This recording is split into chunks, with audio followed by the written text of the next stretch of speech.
Welcome back, students, in your science class. My name is Abhishek Pratap Singh, and we were reading safety and first aid in our last lesson.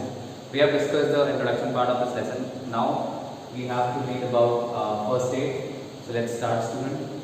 So first aid is the immediate medical help given to an injured person before he or she is taken to the hospital. Okay, it's very clear. We know that it's a first help which is given to the injured person at that spot only. So first aid helps us to make sure that the injured person is safe and comfortable till a doctor can help. Okay, so until a doctor can help that person, first aid helps that person to cope up with that situation in the starting. In case of major accident, the first aid given during the first hour has saved many lives. And in many of the major accidents, like in so many very harsh accidents, we have seen that first aid helps a lot. Like the first cure given to that person saved many lives. Different injuries have to be treated differently, and there are different kind of first aids for the different injuries. Before giving first aid, wash your hands well with soap and water, and we have to clean our hands before doing it. This is done to prevent germs from entering the wounds, and we do it so because to prevent the entering of germs into the wound. Okay, before touching anybody's wound, we have to wash our hands very like with soap and water, so that we can avoid the prevention of or the entering of the germs. Let's talk about the burns. Okay, it is caused by the fire only, or the hot appliances, or the hot items. So burns are caused by the fire, boiling water, steam, firecrackers, some chemical or hot objects, as I've already told you. So burn can be very painful and cause a lot of damage if they are not treated properly, and they can be very much painful. And if we do not treat them properly, they can result into very much harmful results. They can give us some very harmful results.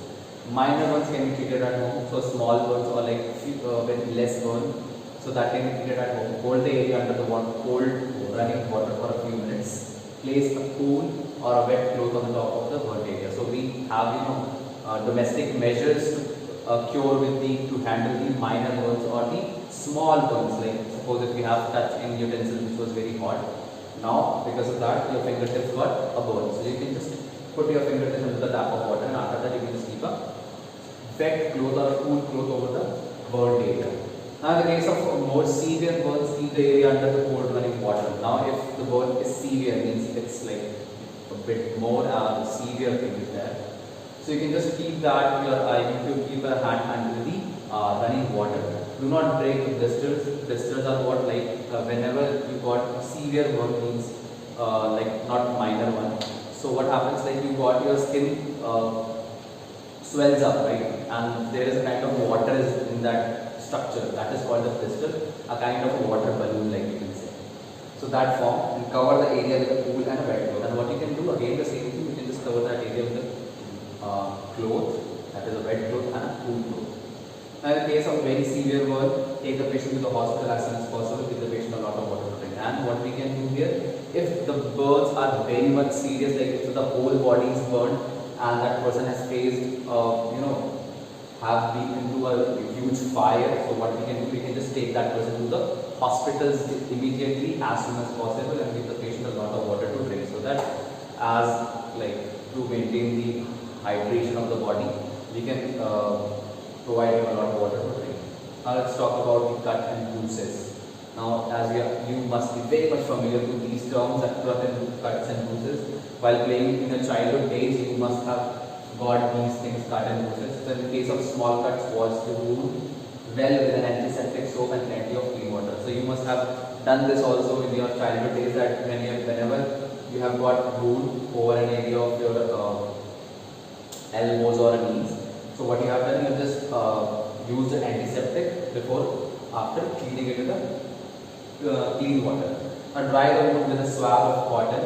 If the bleeding continues, press a thick pad of. Now students, if the bleeding continues, put a thick pad of gauze covered cotton on the wound till it stops bleeding. So what we can do, we can just make a net-like structure, a small square kind of structure in which there is a cotton and a bandage there. So by this we can just stop bleeding. Apply an antiseptic cream over the wound with that bandage, and what we can do, we can just apply the antiseptic creams. So these are the creams which heals the wounds very fast, because they are the anti-germs, like they kill the germs, whatever is there around that or into that wound. So if the cut is deep, clean it with soap and water. Press a pad of gauze covered cotton or a cloth to the wound. So what we can do if the cut is deep, like if there is a deep cut which is quite intense also. So what we can do, we can just clean it with a soap and water first of all, and then we can press again a gauze covered cotton or a cloth to the wound. So what we can just keep a cloth over it for some time. The wound is on the hand or a leg and continues to bleed. Take a white piece of cloth or a handkerchief. So as you have seen also in the severe, the severe cuts or the deep cuts, what we can do, we just tie the cloth around that area, right, wherever we have that.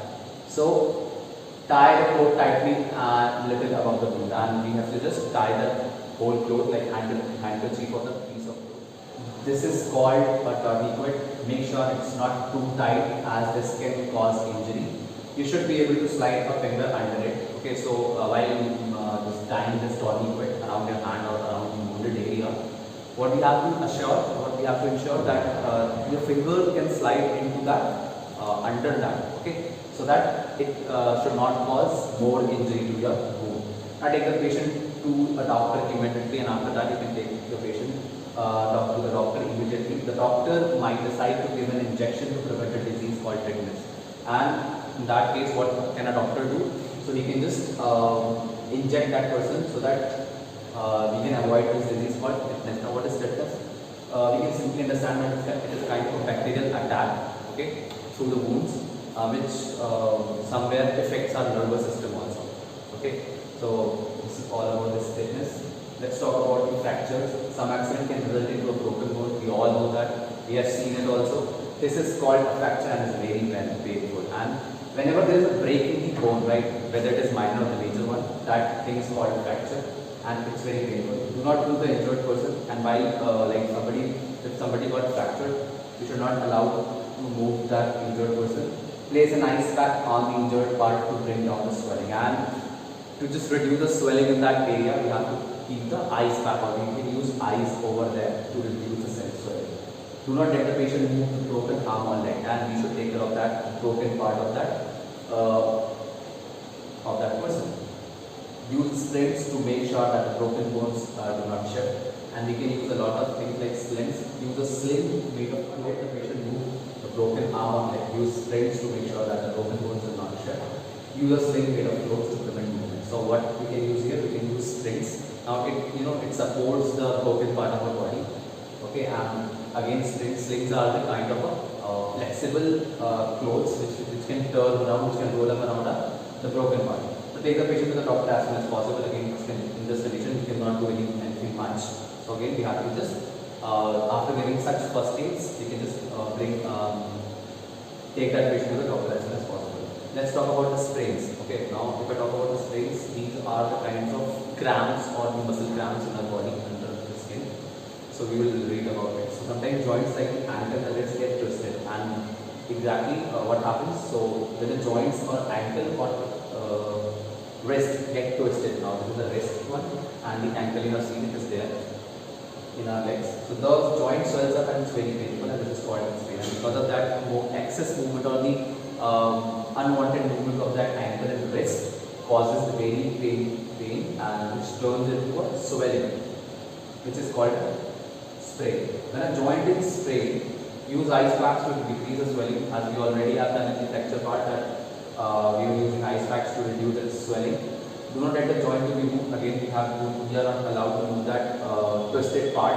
Ask an adult to apply a kind of bandage that will support the joint and prevent movement. And again, you can ask your elders to apply kind of a bandage over there to support the joint and prevent the movement, so that we can just lock the movement of that portion, and we can have a bandage over that area. You can use splints to make sure that joint does not move.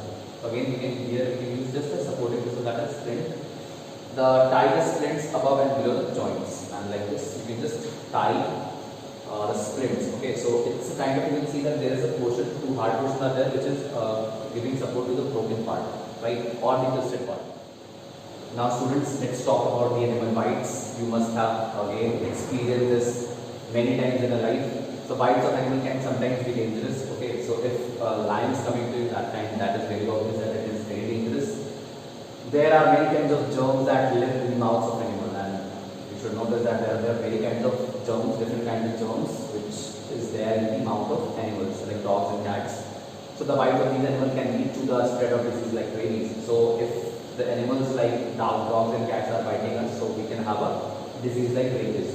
Wash the wound well with the soap and water. Again, if in the case we got bitten by any animal, then we can again wash our wound, take the patient to the doctor. Immediately, the doctor will give some injections to prevent the rabies, and for the doctor will give you some injections to cure out that disease. In case of a venomous snake bite, do not allow the victim to move, as this will speed up the spread of the venom through the body. And what in the case of a snake bite, what we are allowed to do, we are not allowed to move that person. Like if the victim moves, the speed of that the venom, or you can say that the poison in the body will start spreading throughout the body. Okay, if the person moves in that case. Let the patient lie down in such a way that the within part is well below the level of the heart.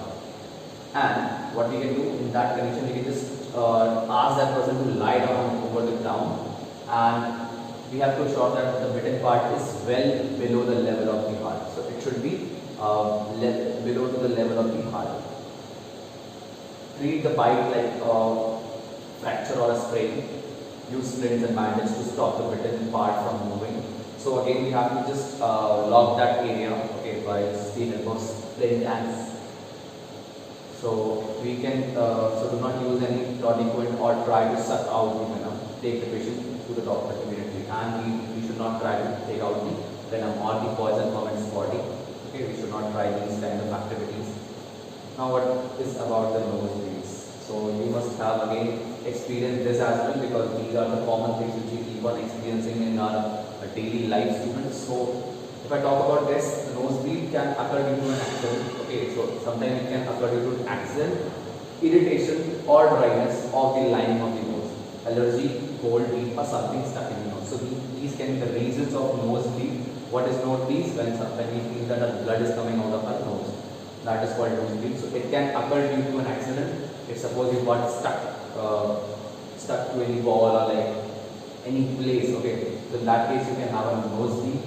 Irritation or a dryness of the lining of the nose, or under there are the lining of the nose under it. So if there is very much dryness in there, so you can just have that kind of nosebleed.